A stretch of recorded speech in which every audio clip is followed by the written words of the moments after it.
hear a telephone conversation between a customer and a sales assistant at a shop that rents bicycles. You will see that there is an example that has been done for you. On this occasion only, the conversation relating to this will be played first. Hello, Clark's Cycle Hire. My name's Keith. How can I help you? Oh, hello. I saw your ad in the local paper, and as I'm thinking of doing some cycling, I'm wondering what kinds of bike you have and what your prices are like. Well, we hire out two main types of machine, touring and mountain bikes. Are you likely to be riding off-road, do you think? No, I'll probably be sticking to roads and country lanes, so a touring bike would be best, I think. The type of bike is touring bike, so touring has been written in the space. Now we shall begin. You should answer the questions as you listen, because you will not hear the recording a second time. Listen carefully and answer questions 1 to 7. Hello, Clark's Cycle Hire. My name's Keith. How can I help you? Oh, hello. I saw your ad in the local paper, and as I'm thinking of doing some cycling, I'm wondering what kinds of bike you have and what your prices are like. Well, we hire out two main types of machine, touring and mountain bikes. Are you likely to be riding off-road, do you think? No, I'll probably be sticking to roads and country lanes, so a touring bike would be best, I think. Right, well, the rate will be £50 for a week or £14 per day. So it's a lot cheaper to rent by the week? Yes, definitely. Though it's important to bring the bike back on time. Otherwise, I'm afraid we have to charge a late return fee. And how much is that? For each additional hour, it's £1.25.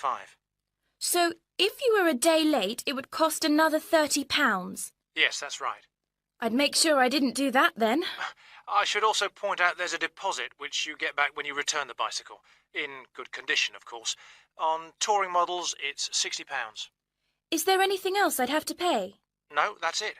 Though if you're planning to ride fairly long distances, you might like to have one or two accessories. Such as? Well, for another £5, we can supply lightweight bags, either panniers or the handlebar sort. It's amazing how much they can carry, and the way they're designed means they don't get in the way when you're riding. Well, I'll see. But what about essential things like a pump and a repair kit? I wouldn't have to pay extra for those, would I? No, there's no charge for things like that. Or for a lock. It's a good strong one too. Just make sure you don't lose the key. That reminds me, what about insurance? What happens if someone steals the bike, in spite of the wonderful lock? Didn't I mention that? Oh, I should have told you that's included in the rental too. And it covers everything, does it? It covers you against theft of the bike, yes, as long as it's securely locked at the time. You'd have to pay part of any individual claim, though. How much? If the bike was stolen and not recovered, you'd be liable for the first £100. So, if I do go ahead and rent one, how do I pay? By cheque or would it have to be cash? Neither, I'm afraid. We can only accept credit card bookings. Otherwise, we'd have to ask our customers for the full value of the machine as a deposit. I've got a Visa in my name. Would that be okay? Sure.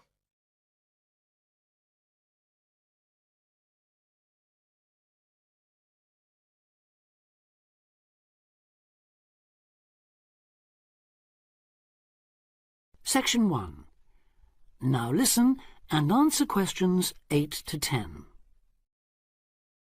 So if I want to have a look at the bikes, how do I find you? I live near the university, by the way. Right. First you take Woods Road as far as the main police station. I know it. It's right next to the park. Yes, that's it. And after the police station, there's a turning to the right called Oak Street. At the big supermarket? No, it's before then.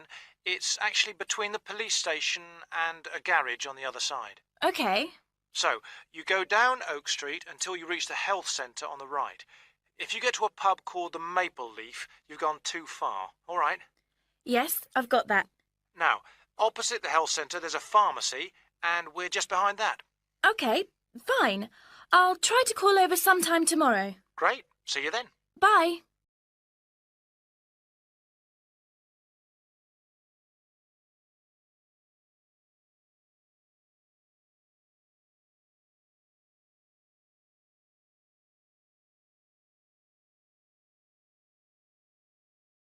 Section 2.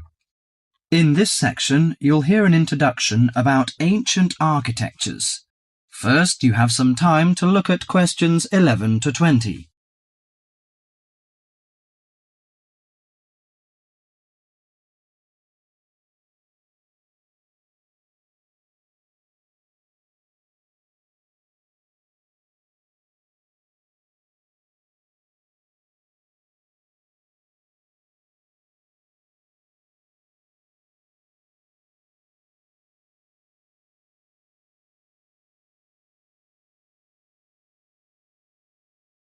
Now listen carefully to the tape and answer questions 11 to 20. The architecture of the ancients often reflects the ideas and beliefs of that time. Some of the ancient structures can give us a glimpse into the minds of the people who built them. Now Professor Francis is going to talk to us about ancient architecture. No story is more interesting or impressive than the story of architecture, and in particular the activities of human beings in the art of building. Let's have a look at this in some detail. Did you ever visit the pyramids? Look at this picture, please. The pyramids in Egypt are true wonders of the ancient world. Khufu's pyramid is a stunning 138-metre-high mass of 2.3 million stones, each weighing about 2.5 tons. It was built to geometrical perfection over 4,500 years ago, with simple stone and copper tools. It was so far advanced that some have suggested it was designed by aliens. Actually, there is an astronomical significance to the perfect precision of the pyramids. By using two stars that circle the sky polar point, Egyptian astronomers were able to arrange the pyramids due north. This was done because they believed the king's afterlife and the stars were closely related. They believed their pharaoh, that is, their king, had been transformed into another living being, a light in the sky in contrast to the darkness of death. Okay, now let's look at another picture. On this picture is Athens' ancient Parthenon. It is an immense columned temple, built almost entirely of marble. Athens' ancient Parthenon is a perfect model of classic Greek architecture. It was built to honour Athena, the goddess of wisdom. Therefore, it includes the ideals of logic and reason in its design. Built in the 5th century BC, the Parthenon is made up of almost 140 columns. The Greeks associated the columns with the virtues of a human being: strong, orderly, proud, and beautiful. The height and width of the Parthenon are designed with the rational logic of geometry. The upper diameter of each column is a bit narrower than its base. It bulges slightly in the middle and slants inward. This kind of optical illusion makes the columns appear more graceful and thus more beautiful. The Parthenon also symbolizes democracy. Each column supports the entire structure, just as each person contributes to the government. It symbolizes that Athens' government is democratic. Finally, I am going to introduce the Roman Colosseum, a large oval structure for public sports events, entertainment, or assemblies. The Roman Colosseum displays the practical nature and political thinking of Romans. The Colosseum was built in 80 AD, when, throughout its vast empire, Romans' population and wealth were growing. It was necessary for politicians to entertain the people in return for their support. Gladiators would battle wild animals, and even one another in order to entertain the bloodthirsty crowds. Constructed with tons of marble, the Colosseum stood 48 meters high. It has the capacity to hold up to 50,000 spectators. Spectators sat on the lower 3 levels, surrounded by towering roofed passageways. On hot days, a cover suspended from the top story provided shade from the sun. Ancient architecture gives us a sense of the different societies that build these amazing monuments.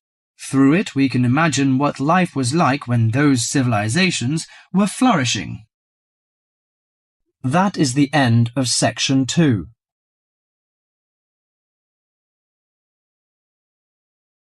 You now have half a minute to check your answers.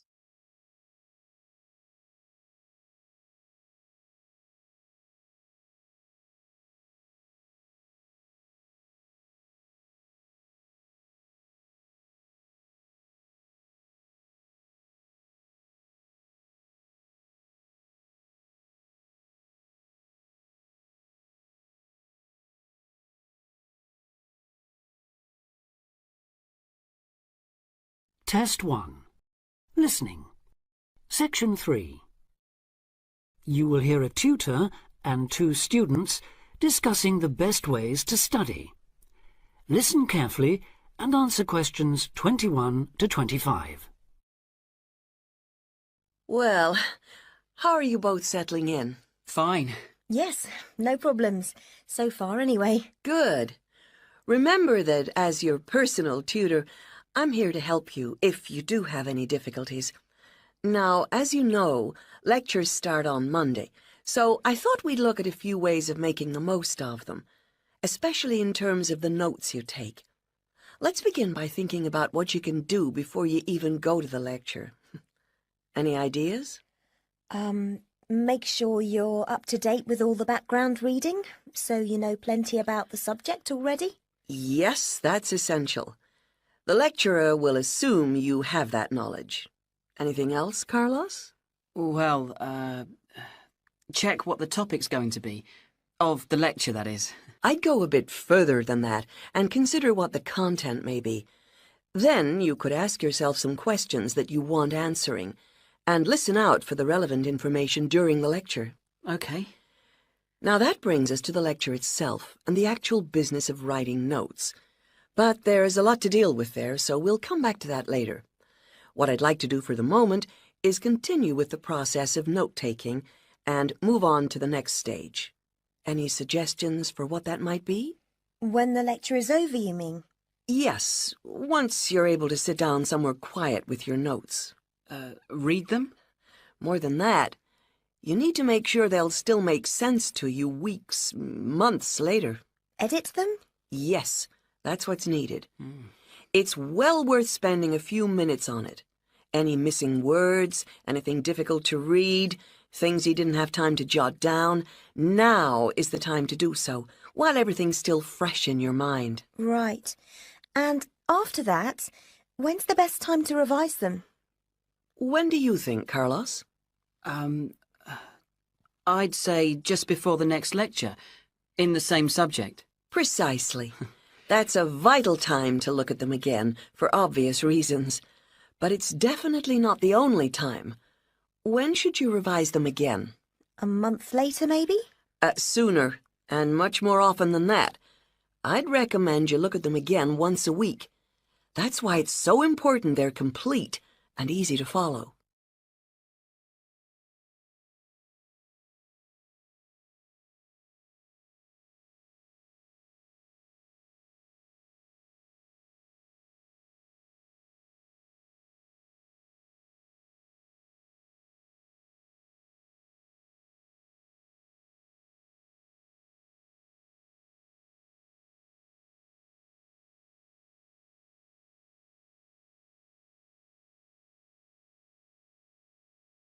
Test 1. Listening. Section 3. Now answer questions 26 to 29. Right. Let's go back to note-taking and begin with the basics before the lecture has even started. What should you do when you walk into the room? Get a good seat, at the front if you can, where you can hear clearly and avoid distractions. Yes, though obviously others will have had the same idea, so it's as well to get there a bit early. So, when the lecture's underway and you're busy jotting things down, what should you try to ensure?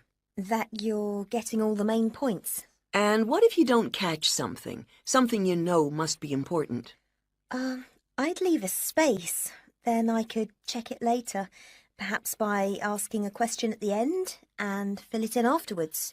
That's an excellent way to deal with it, yes. And there's something else I'd like to mention here. Talking about going through notes afterwards, it's absolutely vital that what you write is legible for one very good reason. It saves time.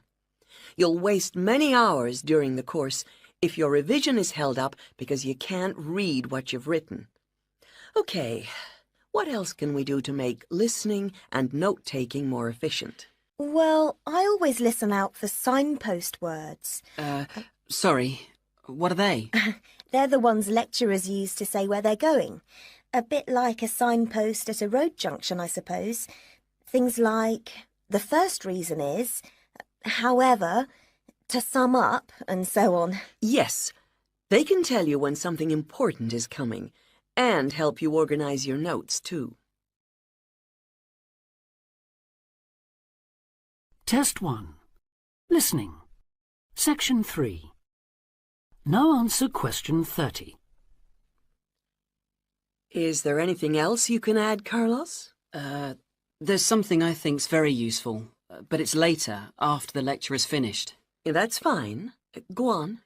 Well, what I do is go through what I've written down, summing up the main points in a few words in the margin, on the left-hand side of the page. I try to use words that'll jog my memory, so that I can remember what everything's about when I look at them again. Yes, that can work very well.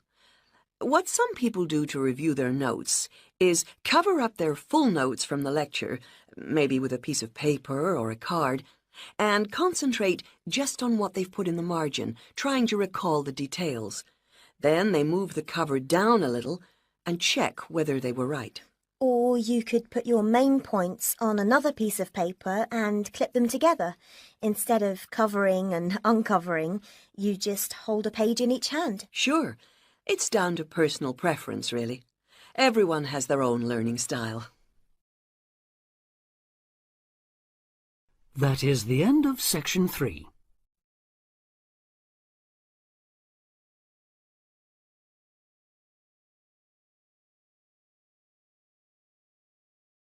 Section 4.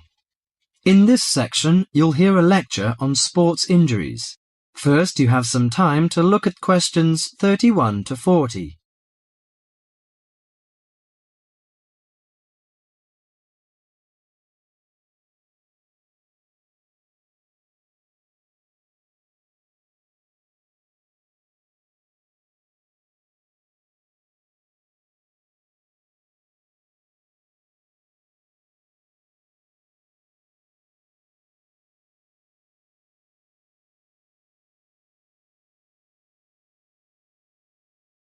Now listen to the lecture carefully and answer questions 31 to 40.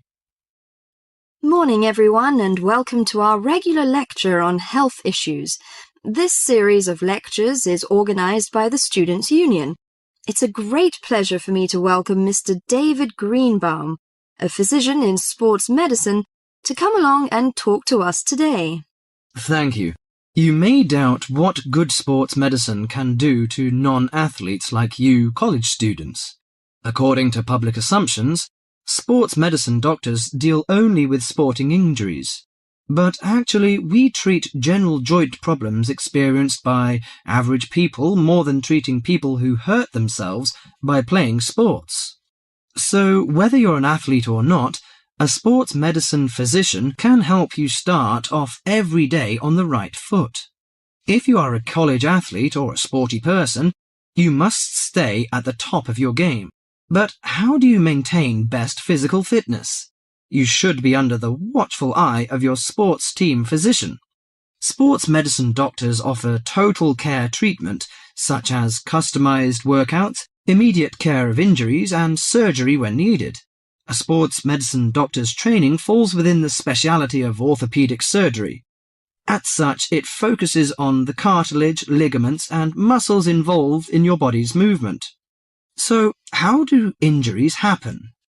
Most of us take for granted the intricate interactions of our bones, muscles, and ligaments until they are damaged. When injured, these tissues can degenerate, causing your joints to ache and feel stiff. Even ordinary daily movements such as walking and bending may cause a sports injury through overuse. Furthermore, the normal wear and tear on your body's tissue may become more taxing as you age. To prevent such problems, especially as you begin a fitness exercise, your sports medicine doctor offers total care. This includes X-rays to identify potential trouble spots. Afterwards, he helps you set an exercise routine that fits your body's present condition. Do you know your joints? Your body's most complex structural feature is its joints.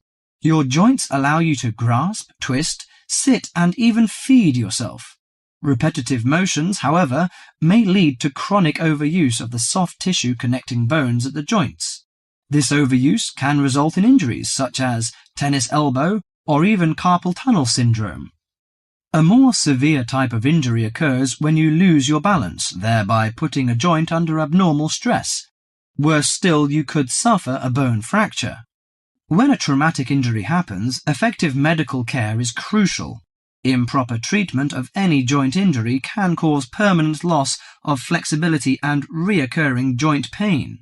As quickly as possible, the doctor applies ice packs to your injury. Ice deters swelling and inflammation, so you feel less pain.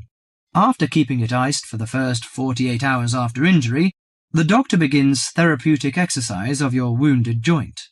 Recently, a new treatment for degenerating joints has been developed, which is a product called orthokin. The treatment involves combining healing proteins with a sample of the patient's own blood. The injured joint then receives an injection of the mixture. This new technology stimulates our own white blood cells to produce large quantities of protective protein. Our cells make this protein naturally, but not in sufficient amounts to protect the damaged cartilage in our joints. It also has the advantage of convenience and lack of side effects. Here are some suggestions on how to prevent sports injuries. Use appropriate protective equipment. Maintain proper lighting in the training area. Have adequate rest. Avoid alcohol and drugs in order to prevent injuries. Follow a regular fitness training program to improve overall coordination and endurance. Better endurance will absorb pressure and prevent injury. Perform adequate warm-up exercises before training or performance. Avoid performing sports or work when you are sick. Most injuries happen when one is fatigued. Avoid treatment by dubious health practitioners. Use of inappropriate massage, adjustment and homemade medicine, often with steroids or other non-tested drugs, can cause more damage to the injury. That is the end of section 4.